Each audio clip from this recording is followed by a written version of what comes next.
Hey guys, I'm Miranda, and we're gonna change it up a little bit today. Instead of doing the usual book reviews, I'm gonna do a book tag, and today I'm gonna be doing the TBR tag. I saw it on Bookishly Rebecca, but it's been around for a while, so I'm sure she's not the original creator.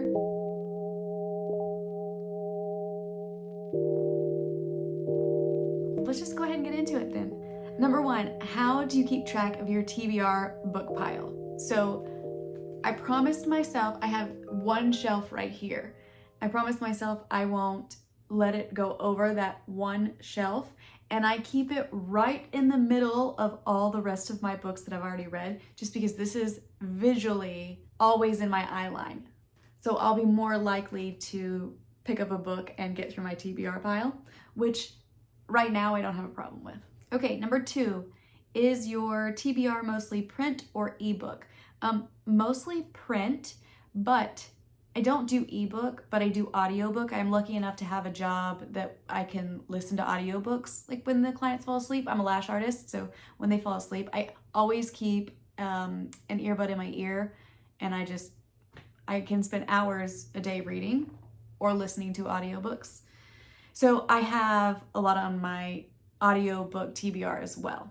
And I get most of my audiobooks from Libby. So if I can't get a certain book that I want from Libby, if it's not available, then I'll put it on my physical TBR, and then I'll just buy it secondhand, usually Pango Books, World of Books, or Book Outlet, which I've had a couple of problems with World of Books, so I haven't really been buying from them lately.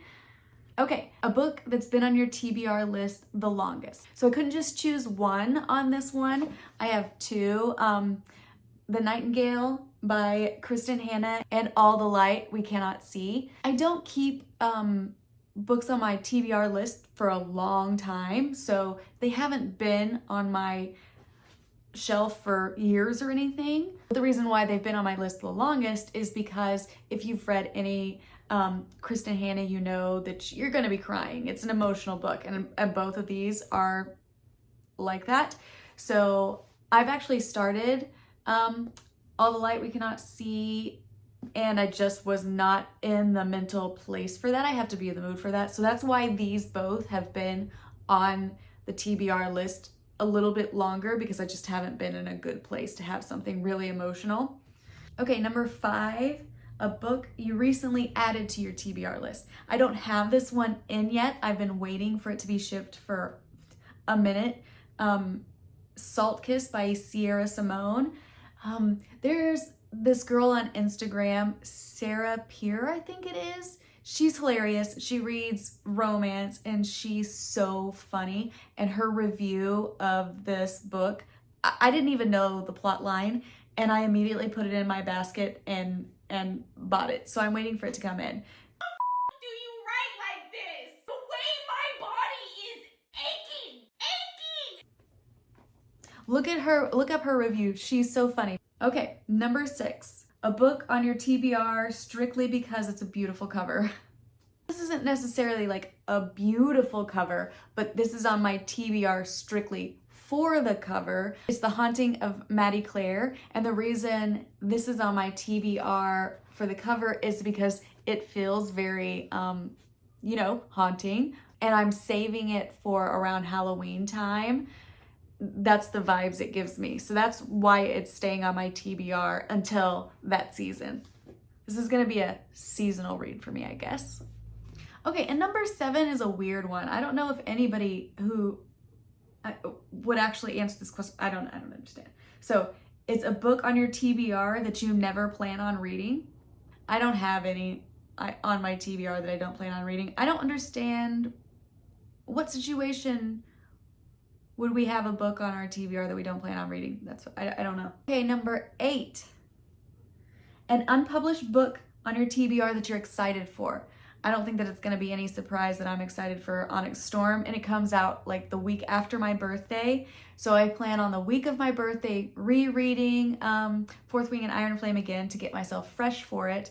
I ordered the limited edition, and the other two I don't have limited edition, so I've been looking into the hobby of spraying edges, and I might get a template and spray my Fourth Wing and Iron Flame books so that they'll match, because I don't want them to not match on my shelf.